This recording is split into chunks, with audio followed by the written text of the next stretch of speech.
চতুরঙ্গের আজকের অনুষ্ঠানে সবাইকে স্বাগত। আমরা খুঁজি সেই রং আর রাঙাতে চাই সবকিছু।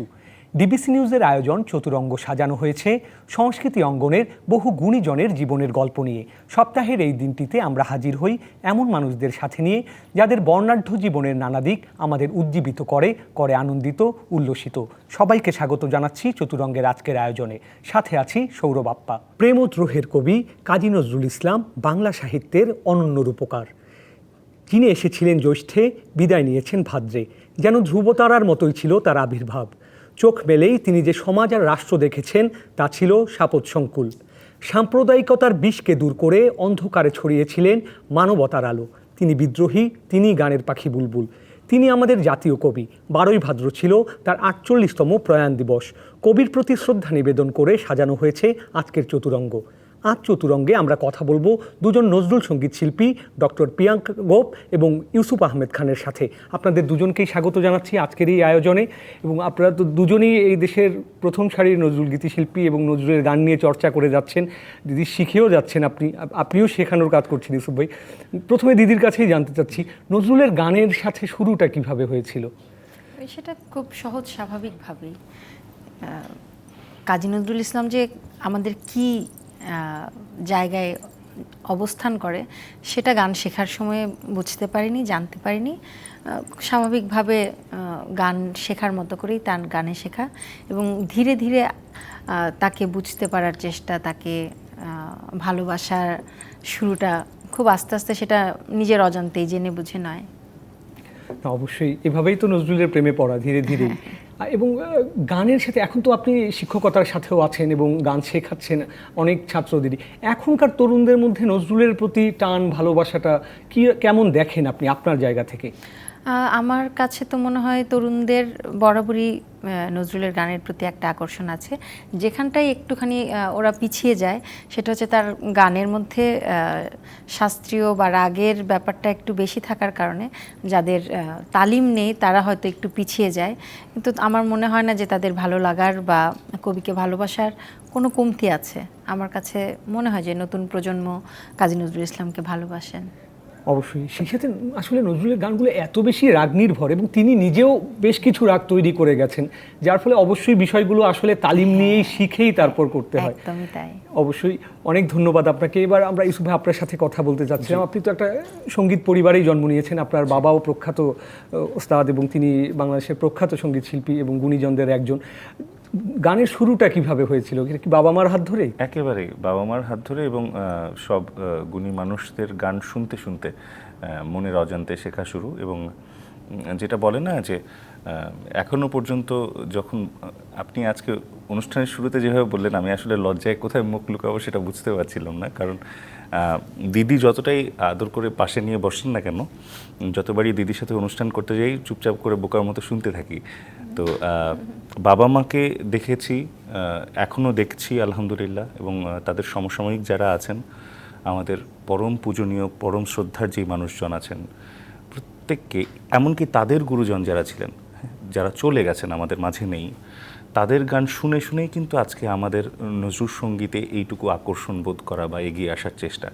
আর তার পাশাপাশি যখন একটা সময় বাংলাদেশ, আমি বিশ্বাস করি এটা বাংলাদেশ নয়, বাংলা ভাষাভাষী যে কজন জানেন, যেখানে প্রিয়াঙ্কা গোপের মতো একজন শিল্পীর জন্ম হয় যে দেশে, সেখানে নজরুলের গান, উচ্চাঙ্গ সঙ্গীতের বা রাগ প্রধান বা রাগাশ্রয়ী গান, সেগুলোর প্রতি মানুষের ভালোবাসা তৈরি হবে না, সেটা আসলে বিশ্বাস করা খুব কঠিন। যারা শোনে না বা গায় না, তারাও কিন্তু এই গানগুলোকে শুনলে একটু থেমে যায়। এখন যেই নতুন আয়োজনে গানগুলো হচ্ছে, সেগুলো অবশ্যই তারুণ্যের ছাপ নিয়ে হচ্ছে এবং সেগুলোকে অন্যরকম একটা পরিবেশনা বা অন্যরকম একটা দোতনা সৃষ্টি, সব কিছুকে আমি বলবো যে অনেকে ভুল শুদ্ধ এই বিচারে দেখেন, আমি শুধুমাত্র দেখি ভালোবাসার জায়গা থেকে। কারণ আমরাও যখন গাই, আমি জানি আমার কতগুলো ভুল হয় এবং জানি না যে কতগুলো ভুল হয়, দুটোই। জেনে ভুল করছি এবং না জেনেও ভুল করছি গাইতে গিয়ে, কিন্তু ভালোবাসার জায়গা থেকে কিন্তু গান গাওয়াটা থামানো যাবে না। দিদিকে দেখি শুনি যে আচ্ছা, নির্ভুল গাইলে এরকম গাইতে হয়, ওকে, বাবার মতো গাইতে হয়, মায়ের মতো গাইতে হয় বা বড়দের মতো গাইতে হয়। তো ওই জায়গাটা থেকে পাশে বসার চেষ্টা করি মাঝে মধ্যে, এবং ভালোবেসে যখনই শুনি, সুযোগ পাই, হুট করে বসে যাই। এই তো একটা গানই শুনে ফেলি না হয়। আমি অনুমতি নিব, দিদি আগে যদি গান করেন। আমি গাইছি। আচ্ছা, ঠিক আছে। আজকে আমরা 2 দিন আগেই জাতীয় কবির প্রয়াণ দিবসটা পার করলাম। যদি বাংলা দিন হিসেব করি তাহলে সেটা আমাদের হয়ে যায় 27 তারিখ, আর যদি ইংরেজি তারিখ 27 তারিখ 12ই ভাদ্র অনুযায়ী 27 আগস্ট হয়ে যায়। আর যদি আমরা ইংরেজি তারিখটা চিন্তা করি তাহলে 29শে আগস্ট হয়ে যায়। একেবারেই কটা দিনের বিষয়, কিন্তু যদিও একটা অস্থির অবস্থায় দেশটা গেছে, অল্প কটা দিন হলো, এখনও গুছিয়ে উঠতে পারিনি আমরা। সেজন্য সকল আয়োজন থেকেই কিন্তু আমরা নজরুলকে একটু কম পেয়েছি। তারপরেও নজরুলটা তো আয়োজনের জন্য নয়, ভেতরের জন্য চেষ্টা করছি। আমি কবির প্রতি শ্রদ্ধা জানিয়ে ফুলের জলসায় গাইবার চেষ্টা করছি। অবশ্যই।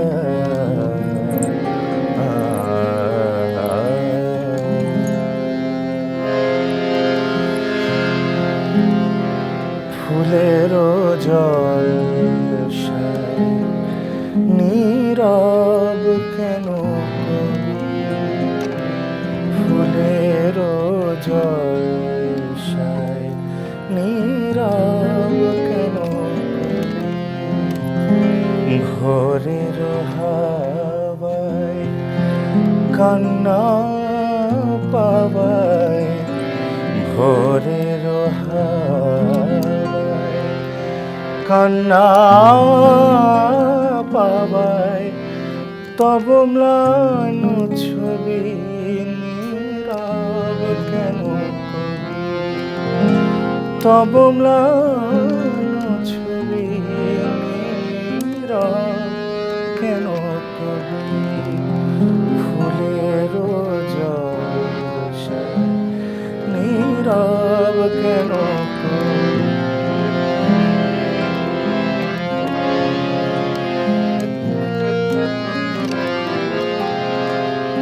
যে বিনা তোমার কোলের কাছে বুক ভরা সুর লয়ে জাগিয়াছে,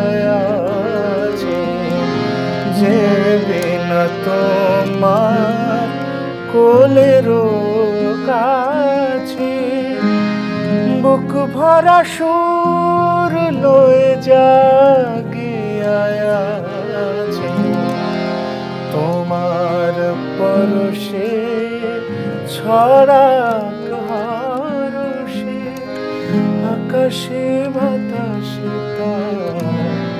সুরের সুর, নীরব কেন কবি, নীরব কেন কবি, ফুলের জলসায় নীরব কেন কবি।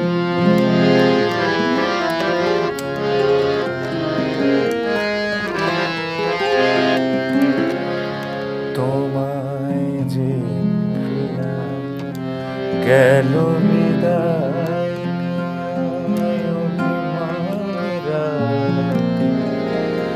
গোলাপ হয়ে কাঁদে তাহারি কামনায়, উদাস রাতে তোমায় যে প্রিয়া গেল বিদায়, অভিমান রাতে গোলাপ হয়ে কাঁদে তাহারি কামনায়, উদাস রাতে ফিরে যে আসিবে না হলো তাহারি,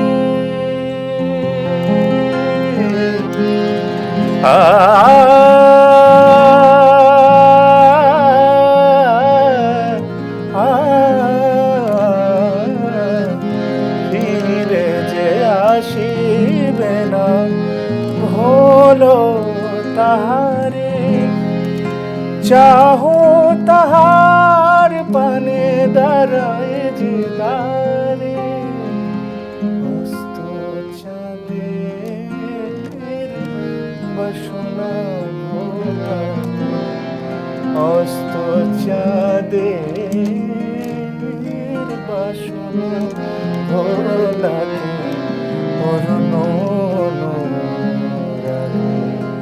ও দিল রবি নীরব কেন কবি, নীরব কেন কবি, ফুলের জলসায় নীরব কেন কবি,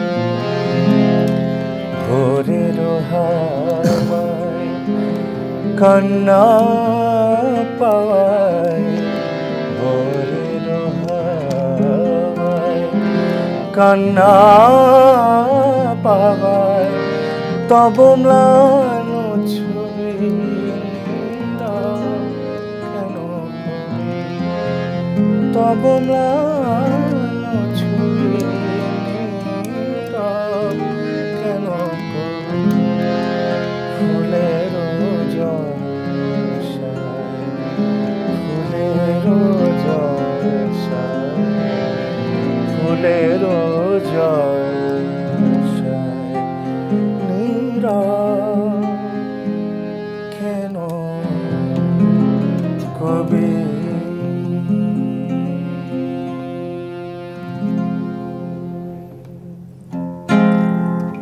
অসাধারণ, অসংখ্য ধন্যবাদ, থ্যাংক ইউ। অসাধারণ। আসলে এই গানগুলোই এমন, যখনই আমরা শুনি সেই এমন একটা স্তরে পৌঁছে যাই সবাই, শ্রোতারা যারা গাইছেন তারাও। দিদি, সব সময় আপনি তো কাজ করে গেছেন দীর্ঘদিন ধরেই, এবার আপনার কাছ থেকেই জানতে চাই, এখনও যখন শিক্ষার্থীদের, আপনি তো বিশ্ববিদ্যালয় পর্যায়ে গান শেখান, এই জায়গাটিতে যখন শিক্ষার্থীদের নিয়ে, নজরুলকে নিয়ে কাজ করেন, এখনকার যেমন তরুণদের বলছিলেন এখনও তাদের মধ্যে আগ্রহ আছে, কিন্তু নজরুল শেখার জন্য যে ভিত্তিটা তৈরি করা, রাগ রাগিনী শেখা এবং সেই সাথে ঠাটগুলো শেখা, সবগুলোর চলন বিস্তার গমক সব কিছু জানানো, এই প্রক্রিয়াটা আসলে কতখানি সহজ মনে হয়?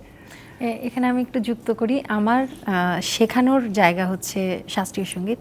আমি শাস্ত্রীয় সঙ্গীতই শেখাই, নজরুলের গান আমি শেখাই না।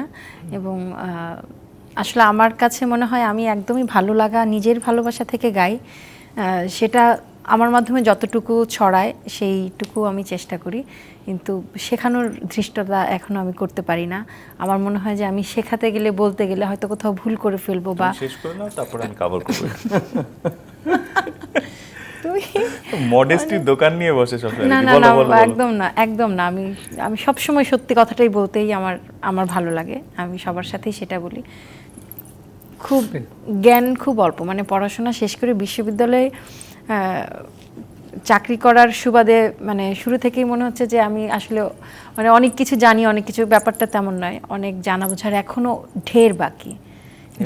যতটুকুই শিখেছি আমার সুবিধা হচ্ছে সেই শেখা জিনিসটা আমি টাটকা, মানে সহজ বাংলায় বলতে গেলে আমি ছাত্রছাত্রীদের মধ্যে ভাগ করে নেওয়ার চেষ্টা করি। শেখানোটা আরও অনেক দূরের ব্যাপার, সেটা হয়তো আস্তে আস্তে ধীরে ধীরে রপ্ত হবে আমার। কিন্তু যেই জিনিসটা আমার মনে হয় যে শেখানো, মানে যেই থ্রুতে ছাত্র শিক্ষক সম্পর্ক তৈরি হয়েছে আমাদের, বেশ দীর্ঘদিন তো হয়ে গেল, 14 বছর ধরে আছি আমি ঢাকা বিশ্ববিদ্যালয়ের সঙ্গীত বিভাগে।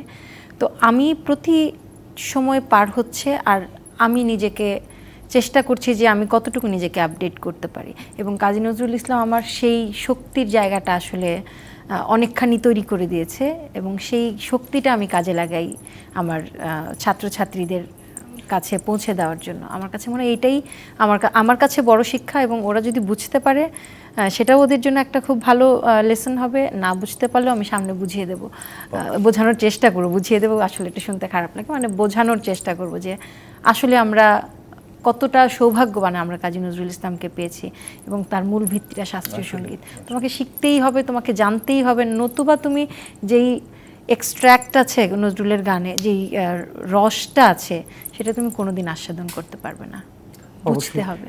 অবশ্যই, সে তো বটেই। দিদি, একটা গান শুনতে পারি কিনা? নিশ্চয়ই নিশ্চয়ই, হুকুম দিদি।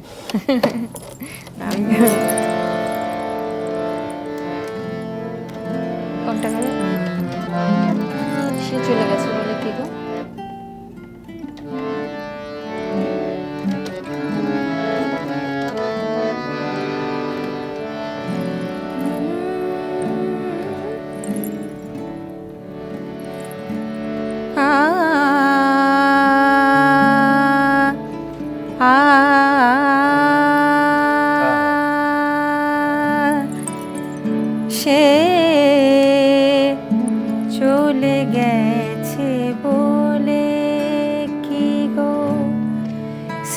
স্মৃতিও হায় যায় ভোলা তারি, স্মৃতিও হায় যায় ভোলা, সে চলে গেছে বলে।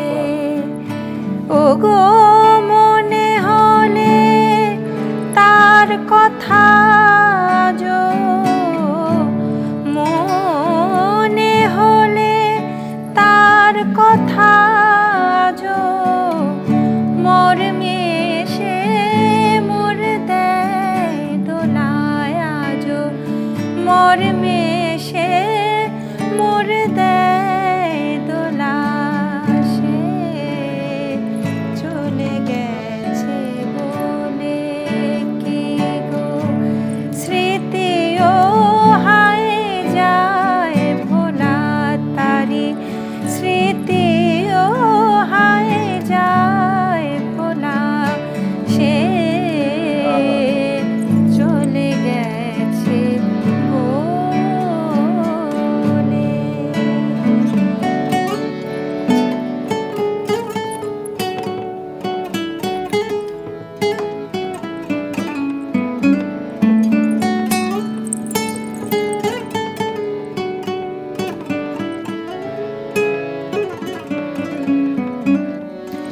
ওই প্রতিটি ধুলি কণায় আছে তার ছোঁয়া লেগে, হেথায় আজো তাহারি আশার আশায় রাখি, মোর ঘরেরই সব দ্বার খোলা রাখি, মোর ঘরেরই সব দ্বার খোলা, সে চলে গেছে বলে, সে চলে গেছে বলে, সে চলে গেছে বলে। অসাধারণ অসাধারণ অসাধারণ। আড্ডার এই ফাঁকে ছোট্ট একটা বিরতি নেওয়ার সময় হয়ে গেছে। চতুরঙ্গের আড্ডায় নিচ্ছি ছোট্ট একটা বিরতি, ফিরছি একটু পর। আবারও স্বাগত জানাচ্ছি আপনাদের আজ চতুরঙ্গে। আজ আমাদের সাথে আছেন ডক্টর প্রিয়াঙ্কা গোপ এবং ইউসুফ আহমেদ খান। দুজনকে আবারও স্বাগত জানাচ্ছি আজকের এই আয়োজনে। এবং বিরতির আগে আমরা দিদির একটা অসাধারণ গান শুনছিলাম এবং দিদির সাথে কথাও বলছিলাম নানা বিষয়ে। ইউসুফে, এবার আপনার কাছ থেকে জানতে চাই, আপনি তো সদ্য একটা শিক্ষা প্রতিষ্ঠানে যুক্ত হয়েছেন যেখানে বাচ্চাদের আপনি গান শেখাচ্ছেন, এবং এই অভিজ্ঞতাটা আসলে কেমন? বিশেষ করে নজরুলের গান এই প্রজন্মের, যাদের আমরা জেন জি বলছি, আলফা বলছি, এই জেনারেশনকে নজরুলের গানের সাথে পরিচয় করিয়ে দেওয়ার অভিজ্ঞতাটা। আচ্ছা, বিষয়টা এরকম নয় যে সরাসরি ওদেরকে গান শেখানোর সাথেই যুক্ত হয়েছি। শিল্প সাহিত্য সংস্কৃতির যেই বিষয়টি আছে ক্লাস 9 পর্যন্ত, তাদের সেই বিষয়ের শিক্ষক হিসেবে আমি জয়েন করেছি BAF শাহিন কুর্মিটোলা কলেজের। আচ্ছা, সেখানে শুধুমাত্র ক্লাস 9 পর্যন্তই আমার ক্লাস সীমাবদ্ধ বলে তা নয়, ওদের একটা মিউজিক ক্লাব আছে এবং সেই বাচ্চাদের সাথেই কালচারাল ক্লাবের যে বাচ্চারা আছে তারা অনেকেই আছে বিভিন্ন জায়গায়, ছায়ানট, নজরুল একাডেমি বা বেঙ্গল ফাউন্ডেশন এর পরম্পরা যেই সেকশনগুলো আছে, অনেক জায়গায় ভালো ভালো জায়গায় গান শিখছে। একটা বাচ্চা আছে ঋদ্ধি, ও মাল্টিপল ইনস্ট্রুমেন্ট বাজাতে পারে, ভীষণ ভীষণ আমাদেরই খুব কাছের এক ভাইয়ের স্টুডেন্ট, এবং আমার প্রতিষ্ঠানে জয়েন করা সূত্রে আমারও ছাত্রী আমি আদর করে বলতে পারি, যদিও আমি সরাসরিভাবে ওকে খুব বেশি শেখাতে পারিনি। কিন্তু ওদের সাথে একটা মিউজিক্যাল টাইম আমার স্পেন্ড করা হয়, মিউজিক নিয়ে অনেক আলোচনা হয়, ওদেরকে ইন্সপায়ার করার সুযোগ হয়। সরাসরি নজরুলের গান শেখাতে পারবো এরকম কোনো স্পেস এখনও পাইনি, তবে খুব জলদি আমাদের অনারেবল প্রিন্সিপাল স্যার এবং অ্যাডজুটেন্ট ম্যাম আমাকে কিছু স্পেস দিয়েছেন, অ্যাক্সেস দিয়েছেন যে কিছু পদক্ষেপ নিলে আমরা মিউজিক ক্লাবটাকে বা আমাদের একটা কালচারাল টিমকে খুব সুন্দরভাবে সাজাতে পারবো। তো আশা করছি সেই কাজের জন্য আমি নিজেকে প্রস্তুত করছি এবং কী কী করতে হবে সেই জিনিসগুলো রেডি করছি। আশা করছি ভালো হবে ইনশাআল্লাহ। আপনি তো যেই পরিবারে জন্মগ্রহণ করেছেন, যেখানে শাস্ত্রীয় সঙ্গীত, নজরুল সঙ্গীত দুটোই আপনার সাথে অঙ্গাঙ্গিভাবে জড়িত, সেই সাথে আপনি আধুনিক গানও করেন কখনো কখনো, আমরা দেখেছি। সিনেমার জন্য কম্পোজ করেছেন বিভিন্ন সময়। এই নজরুলও এমনই কিন্তু ডাইভার্সিটি, প্রচুর নানা ধরনের মিউজিক নিয়ে, শুধু শাস্ত্রীয় সঙ্গীত নির্ভরই নয়, লোকসঙ্গীত, কীর্তন, সেখান থেকে গজল, নানা আঙ্গিকে তার মানে যে সঙ্গীত প্রতিভা ছড়ানো। নজরুল আসলে কোন দিকগুলো আপনাকে বেশি টানে? দেখুন, আমি তো নজরুলকে দেখিনি, তাই না? আমি আমার বাবাকে তার দেখেছি। কাজ দিয়েই তো আপনি তাকে দেখবেন। ওটাই বলছি, আমি নজরুলকে দেখিনি, আমি নজরুলের ছায়াটা পেয়েছি আমার বাবার মাঝে। আমার বাবা সাদ ইয়াকুব আলী খান, যেই মানুষটি তার পুরো জীবনটাই নজরুলের সঙ্গীতকে এবং সঙ্গীত ছড়াতে বাচ্চাদের মধ্যে সহজভাবে, এবং বিশেষভাবে আমি শব্দটা বলছি সহজভাবে, সরলভাবে নজরুলের গান প্রচার প্রসার প্রতিষ্ঠার পেছনে যে পরিমাণ আত্মত্যাগ করেছেন নিজেকে, তার কিন্তু চলচ্চিত্রে গান করবার সুযোগও এসেছিল, এবং আধুনিক গান করবার, অবশ্যই চলচ্চিত্রে আধুনিক গান করবার, আমি কারো নাম বলছি না, কিছু জিনিস নাম বললে সরাসরি অনুষ্ঠানে অনেকে কোট করে অনেক কিছু কথা বলেন, আমি নাম বলছি না, অফ দ্য রেকর্ড হয়তো নাম বলবো। সেই সময়ের আমাদের কিংবদন্তি সুরকার সঙ্গীত পরিচালক এনাদের মধ্যেই কয়েকজন জানিয়েছিলেন। কিন্তু বাবার যারা শিক্ষক ছিলেন মিউজিক কলেজে, যারা সেই সময় শেখাতেন, যেমন খালিদ স্যার বা এরকম, তখন ওনারা খুব আপত্তি জানিয়েছিলেন যে তুমিও আধুনিক বা চলচ্চিত্রের গানে চলে গেলে নজরুলের গানটা এভাবে গাইবার মতো ওজন থাকবে। তো বাবা কিন্তু গুরুকে সম্মান জানিয়েই আর চলচ্চিত্রের গানে বা আধুনিক গানে সেই সময়টা দেননি। হ্যাঁ, এমনকি একটা সময় বাবা খুব গজল গাইছিলেন, কিন্তু যখন দেখলেন উর্দু গজলের কথা বলছি, যদিও আমরা নেটিভ স্পিকার বাংলা, আমরা বাংলা ভাষায় কথা বলি, আমাদের উর্দু এক্সেন্ট কিন্তু 100% হয় না। হ্যাঁ, যেটা তালিমের বিষয়। উর্দু এবং হিন্দি এক্সেন্ট বা উচ্চারণ ভুল হলে অর্থ বদলে যায়। হ্যাঁ, কিন্তু এই জায়গাটা থেকে বাবাকে গোছানোর মানুষও ছিল উর্দুতে গজল গাইবার জন্য, কিন্তু বাবা যখন গাইছিলেন তখন দেখছিল বাংলা গান বা নজরুলের গানটাকে মানুষ পরে শুনছে। ওই জায়গাটাতে তিনি সেই বাউন্ডারিটাও দিয়ে দিলেন যে আমার শো করবার এত বেশি দরকার নেই, গজলও করবার দরকার নেই, আমার নজরুল গানটা ঠিক থাকুক। আমি সৃষ্টিকর্তার কাছে অনেক কৃতজ্ঞতা জানাই, আমার বাবা মা আমাকে গানের জন্য কোনো ধরনের বাধা দেননি, যে কারণেই হয়তো নজরুলটা আমার ভেতরে ঢুকেছে বেশি। যদি আমাকে শুধু বাধা দিয়ে রাখতেন যে নজরুলই গাইতে হবে, তাহলে আমার আকর্ষণটা হয়তো অন্যদিকে কিছুটা পেতাম। কিন্তু নজরুল এত বড় একটা সত্তা, তার গানের জায়গাটা এত বড়, সুরের জায়গাটা এত বড়, এতটা বৈচিত্র্যপূর্ণ। দিদি যেরকম বলেছেন উচ্চাঙ্গ সঙ্গীতের তালিম দেন তিনি, এবং উচ্চাঙ্গ সঙ্গীতের তালিমের জায়গাটা থেকেই কিন্তু একজন মানুষের পিপাসাটা বাড়ে বাকি গানগুলো গাইতে গেলে। কোন গানটা ধরবে? রবীন্দ্রনাথ, নজরুল, এনাদের গানই ধরবে। অবশ্যই একদম। একটা গানই শুনে ফেলি তাহলে এই পর্যায়ে। আচ্ছা,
যদি সে আসে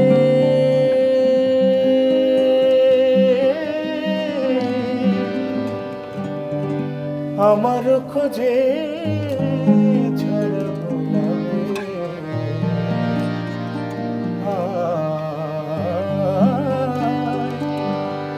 আমার খোঁজে ঝড় গোলাপে, আনিয়া সমাধি পাশে আমার বিদায় বাণী শোনাবে, ঝরা গোলাপে ফিরিয়া যদি সে আসে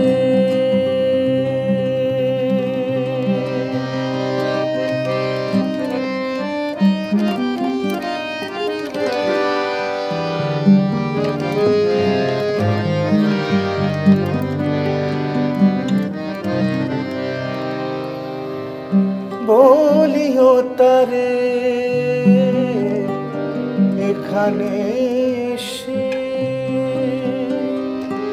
ডাকে যেন মোর নাম ধরে সে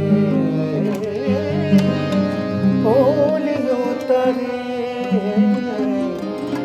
এখানে এসে ডাকে যেন মোর নাম ধরে সে রবা যবে কাঁদিবে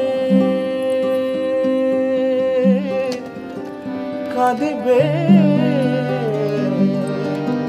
রবা যবে কাঁদিবে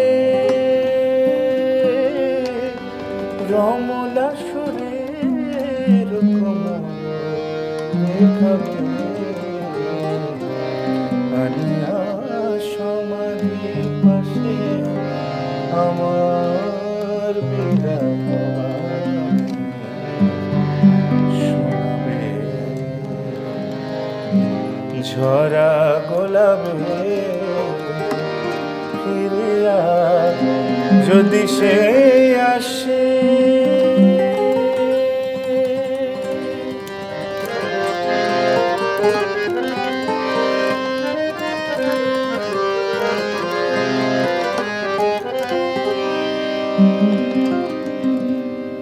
তৃষিত মরু ধূসর গগন যেমন হেরে মেঘের তৃষিত মরু ধূসর গগন যেমন হেরে মেঘের স্বপ্ন তেমনি দারুণ তিয়াশালয়ে কাটিল আমার বিফল জীবন তেমনি দারুণ তিয়াশালয়ে কাটিল আমার বিফল জীবন একটি ফোঁটায় আঁখি যা আঁখি যা একটি ফোঁটায় আঁখি যা ঝরে যেন তার হাতে সরাবে আনিয়া সমাধি পাশে আমার বিদায় শোনাবে ঝরা গোলাপে ফিরিয়া যদি সে আসে ফিরিয়া যদি সে আসে ফিরিয়া যদি সে আসে ফিরিয়া যদি সে আসে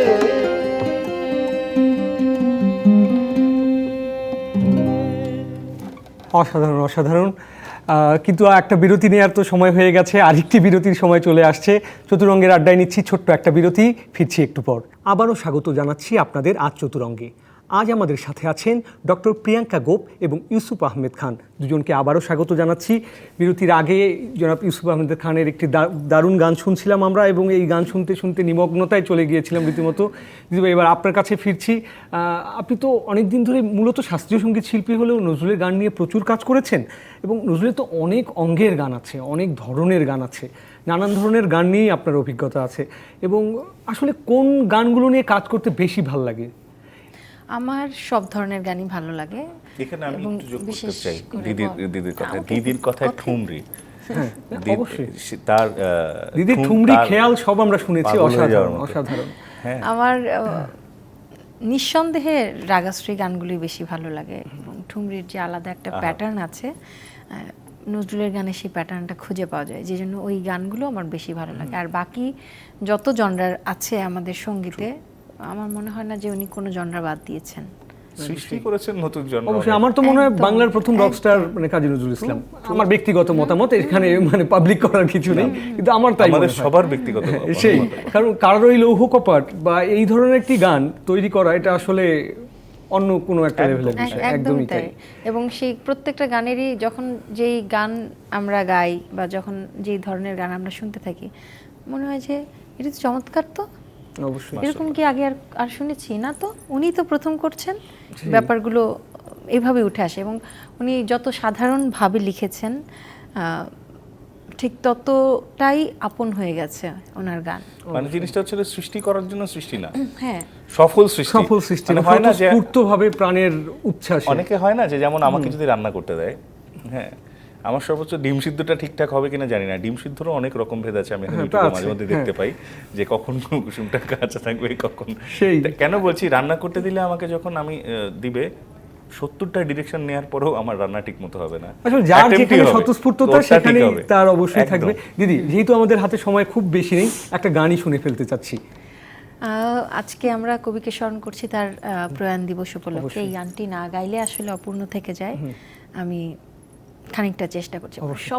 সব থেকে প্রিয় জায়গাটা অন্তরার জায়গাটা, আমি সেখান মোস্ট থেকে ফেভারিট, মোস্ট ফেভারিট শুরু করছি। আমারে দেব না ভুলিতে,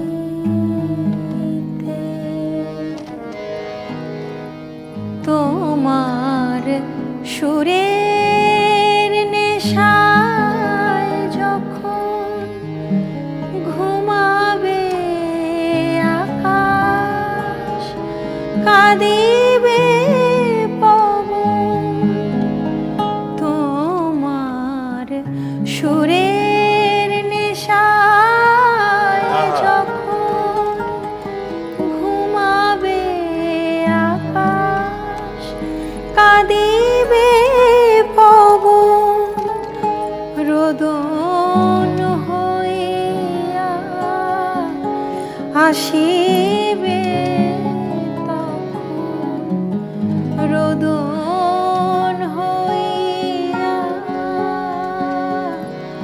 আসিবে তখন, তোমার বুকে ঝুরিতে, তবু আমারে দেব না ভুলিতে, আমি চিরতরে দূরে চলে যাব, তবু আমারে দেব না ভুলিতে, আমি বাতাস হইয়া জড়াইব কেশ, বাতাস হইয়া জড়াইব কেশ, বেনি যাবে যবে খুলিতে, তবু আমারে দেব না ভুলিতে, আমি চিরতরে দূরে চলে যাব, তবু আমারে দেব না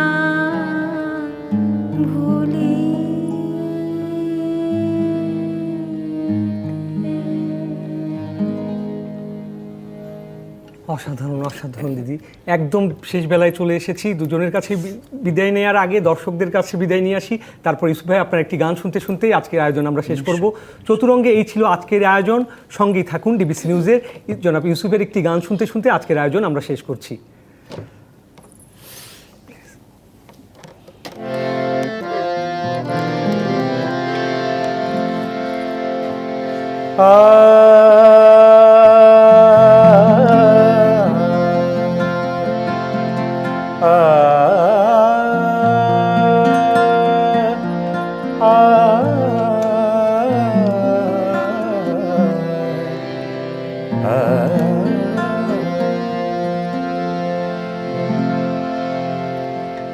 দাঁড়ালে দুয়ারে কে তুমি ভিখারিণী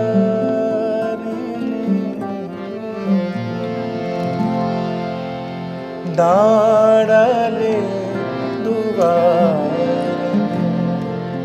কে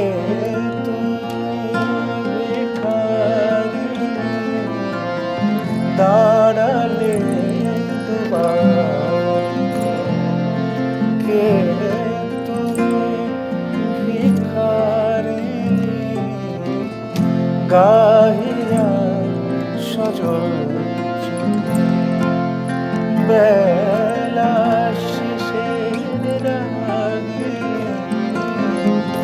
দাঁড়ালে